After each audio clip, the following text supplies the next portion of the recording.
기대해 나에게 주신 하루를. 때론 피곤하고 일어나기 싫고 널 깨우는 알람 소리에 짜증도 나겠지만. 안녕하세요. 오늘도 푸른 말씀 임세휘 목사입니다. 반갑습니다. 주무시지 않고 나를 지키셨네. 오늘을 나에게 주셨네. 새 말씀 안에 주가 주신 사랑과 은혜와 능력. 오늘 우리가 은혜 받을 말씀 누가복음 12장 42절부터 48절까지 말씀입니다. 주께서 이르시되 지혜 있고 진실한 청지기가 되어 주인에게 그 집 종들을 맡아 때를 따라 양식을 나누어 줄 자가 누구냐. 주인이 이를 때에 그 종이 그렇게 하는 것을 보면 그 종은 복이 있으리로다. 내가 참으로 너희에게 이르노니 주인이 그 모든 소유를 그에게 맡기리라.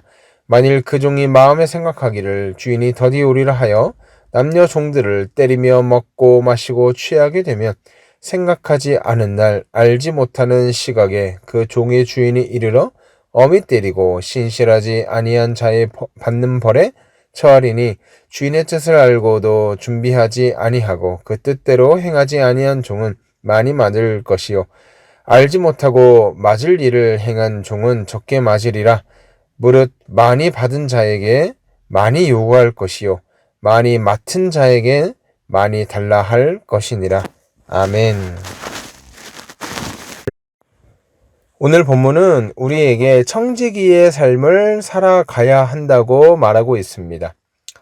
여러분, 성도의 삶은 청지기의 삶이에요. 청지기의 삶이 무엇입니까? 주인의 것을 맡아서 돌보는 사람이에요. 이 청지기 의식이 굉장히 중요한데요. 물질도 그러하고 또 자녀도 그러합니다. 우리가 가지고 있는 물질은요, 우리의 것이 아니라 하나님께서 우리에게 잠시 맡겨두신 거예요. 우리의 자녀도 마찬가지입니다. 우리의 자녀는 우리의 소유가 아닙니다. 하나님께서 우리에게 잠시 맡겨두셨다가 그 자녀가 장성하고 결혼할 때가 되어서 독립된 가정으로 다시 살아갈 수 있게끔 잘 돌보라고 우리에게 잠시 맡겨주신 거예요. 이렇듯 우리 성도의 삶은 주인의 삶이 아니라 하나님께서 맡겨주신 것들을 잘 관리하고 잘 흘려보내는 청지기의 삶을 살아가야 한다는 것입니다. 그러면 주님께서 오늘 본문에 누가 신실하고 슬기로운 청지기겠는가 하면서 몇 가지 답을 내려주고 계십니다. 42절 한번 보시겠어요? 제가 좀 쉬운 성경으로 한번 읽어드릴게요. 주님께서 말씀하셨다. 누가 신실하고 슬기로운 청지기겠느냐? 주인이 그에게 자기 종들을 맡기고 제때에 양식을 내주라고 시키면 그는 어떻게 해야 하겠느냐? 관건은 때를 따라 양식을 나누어 주는 사람이 바로 지혜로운 청지기라는 거예요. 여러분, 하나님 나라는 현재 주님을 위하여 어떻게 사느냐로 결정됩니다. 진정한 회개는 입술의 고백으로만 그쳐서는 안 되고요. 삶의 변화가 동반되어야 합니다. 그 중에 가장 중요한 것 중에 하나가 지갑의 회개입니다. 자기를 위해서 아낌없이 사용하고 자기 가정을 위해서라면 무섭게 재물을 쓰면서 주님의 일을 위해 인색하고 아까워한다면 참 문제가 아닐 수 없죠.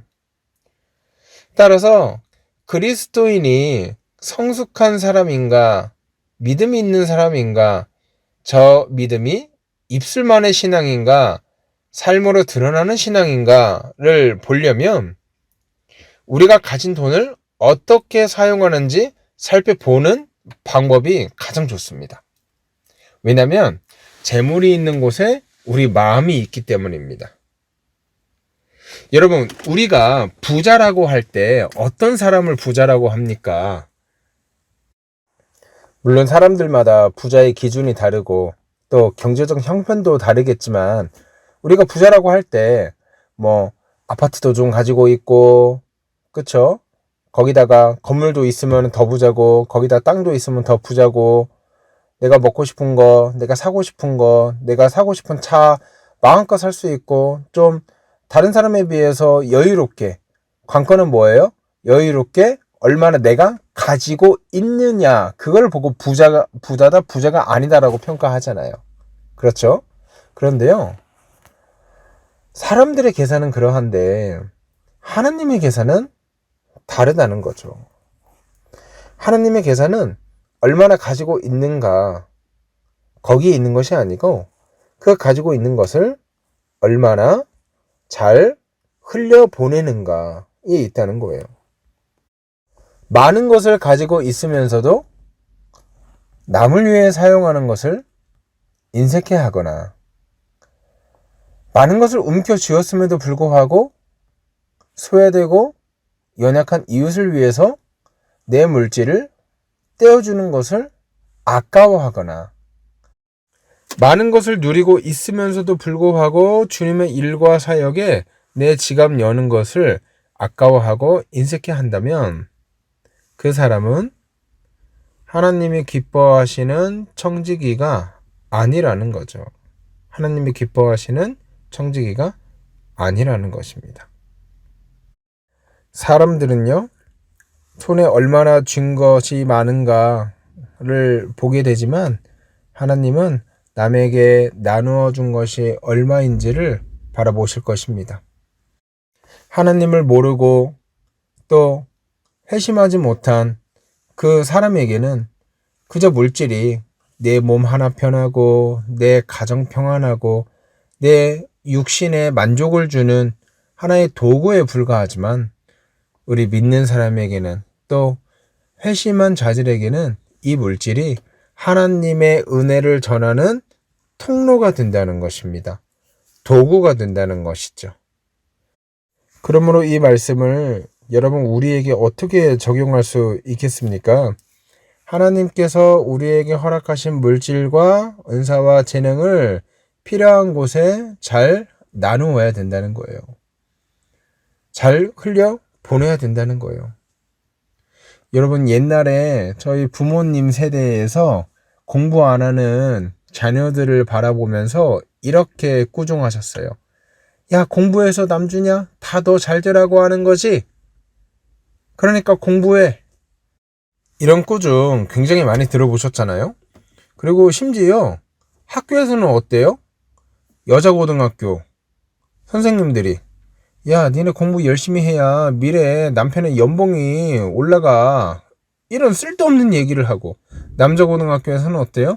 야, 니들 지금 열심히 공부해야 미래에 마누라 얼굴이 예뻐진다? 아니, 교육하는 사람들이 어떻게 이런 천박한 교육 철학 가지고 학생들을 지도했는지, 여러분 이건 아니잖아요. 제 경험을 봐도 제 아내는 공부 열심히 했는데 저를 만났고, 저는 공부 열심히 좀 아는 케이스였는데 예쁜 아내 만났잖아요. 믿으시면 아멘.